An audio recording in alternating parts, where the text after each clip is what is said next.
So your skill is really on creating visuals that are static, may it be print or digital.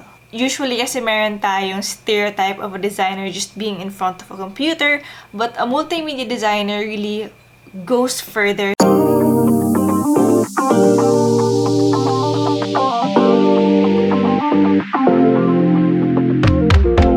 What's up guys? Welcome back to my channel. Ika here, and you're watching The Designer Life with Ika.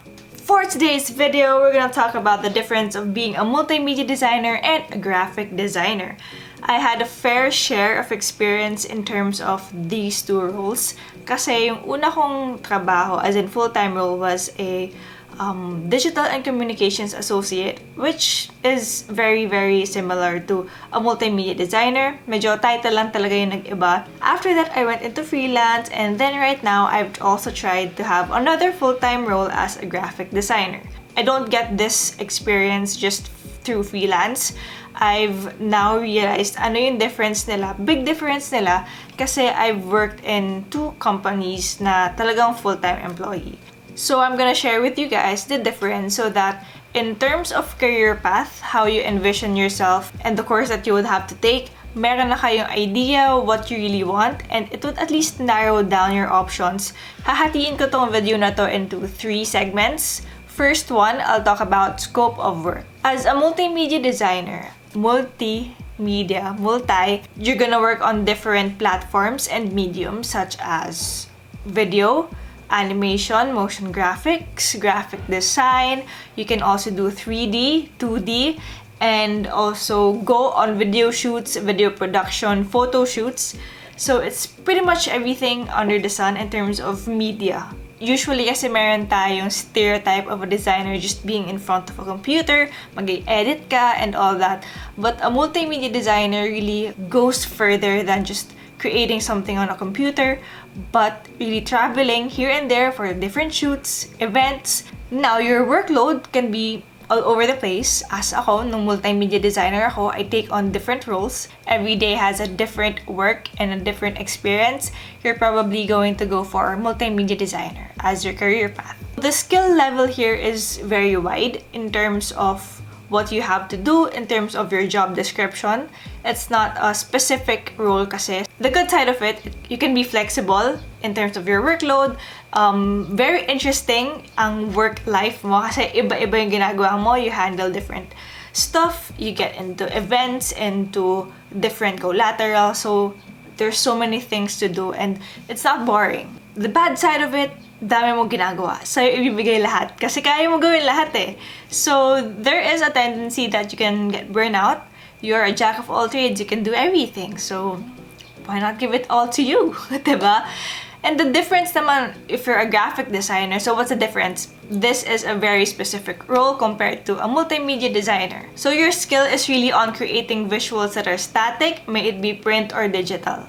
When I talk about print, these are flyers, brochures, billboards, yung mga pull-up tarpaulins, and also shirt designs kapag may events or mga ilalagay sa mug, tumbler, all that is print. Everything you print out, guys. And then, digital side of it, social media posters, and what you send out on emails, whatever static posters you have to put on the web, and also, let's say, logos and icons you have to put website and also on mobile applications.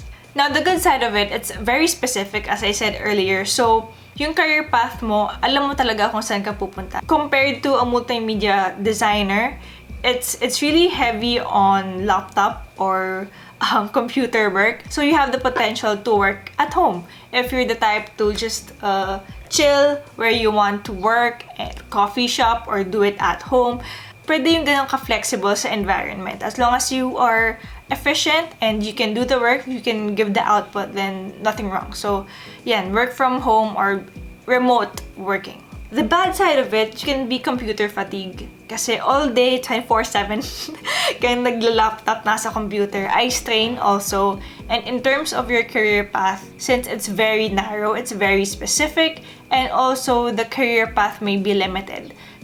Graphic design is also just a small part Compared to MMA, you get into video, into animation, into shoots, into a lot of things. Now that we know the difference of the scope, let's go to bullet point number 2 and let's talk about hiring opportunities. Why do companies hire multimedia artists or multimedia designers? It's because of flexibility and budget. So flexibility, you're a jack of all trades. If you can do it, then great. Hand in hand with that is budget. They can't hire a lot of people. Or let's say I need a graphic design, a motion graphic artist, a video editor. So if kaya mong gawin yun, then that saves budget. Ideally, mas maganda talagang magkakahiwalay. Pero usually kasi, ang corporate companies, startup companies, they need in-house designers. Usually, dun pumapasok yung need ng multimedia designer. Corporate companies, they outsource design. They get into ad agencies, they ask social media agencies to do their work for the design needs that they have. But right now, transitioning na mayroon tayong in-house designer para kahit anong need in terms of design, mabilis na natin magagawa and talagang employee na siya ng company. Now, for graphic designers, why do companies hire them? It's because they need specific people to do specific jobs. So, may specialization sila. It's specialized skills and high workload. Compared to corporate companies or startup companies, advertising agencies are heavy in terms of design work. Ang hirap kapag multimedia designer ka sa isang agency. Grabe, ang dami nun. Kasi iba't ibang clients yun, tapos iba-ibang design needs. Usually in the creatives team, mayroong graphic designer, mayroong video editor, mayroong motion graphic artist, photographer, video editor. Iba-iba talaga yung roles. Very specific. Because the workload is also heavy per person. They hire you so that you can focus on the graphics that the company needs or different brands need. And the workload may be high in terms of graphic design because per client, madami kang kailangang gawin. Let's say for one client, it's social media marketing. You need to do posters. Another client needs print collaterals. Another client has an event and you need to create this and that.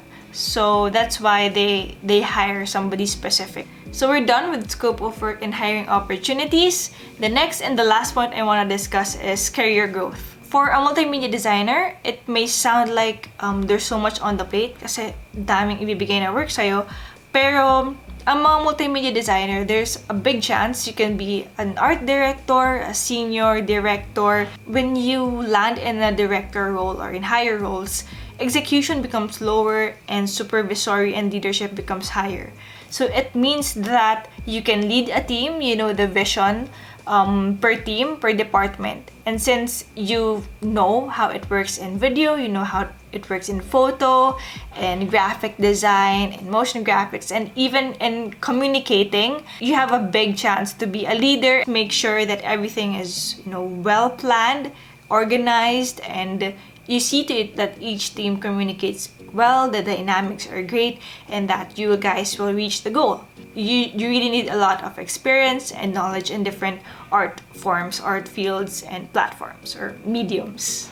So for a graphic designer, there are also senior graphic designers and directors for graphic design in particular. Similar to a director, you mostly oversee ng graphic design department or ng creatives team in terms of creating static collaterals, posters, but you also execute, give feedback to the design, and then have it approved by the director. If you're really into just graphic design, you can go for that and aim to be senior graphic designer. But if you want more, you could study, you could learn other platforms because an art director, kailangan sa portfolio niya may iba't ibang klaseng mediums, hindi lang graphic design. I suggest that you venture into different mediums also so that you can have more opportunities and a chance to be a director, art director in the future.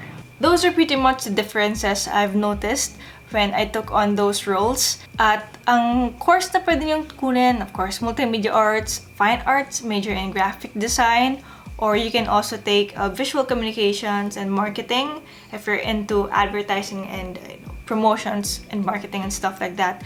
For details on the courses, you can watch my past videos. I'm going to link them down below para mas maintindihan nyo yung differences and what really fits you and your passion. So, kung may mga questions kayo, worries, hindi nyo naiintindihan kung ano yung mga pinagsasabi ko, or anything that bothers you, don't have answers to, comment them down below and I'm going to try my best to answer it.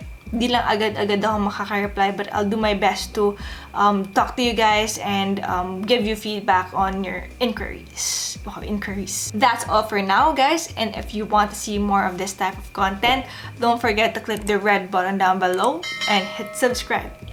This has been Ika. See you guys in my next vlog. Bye!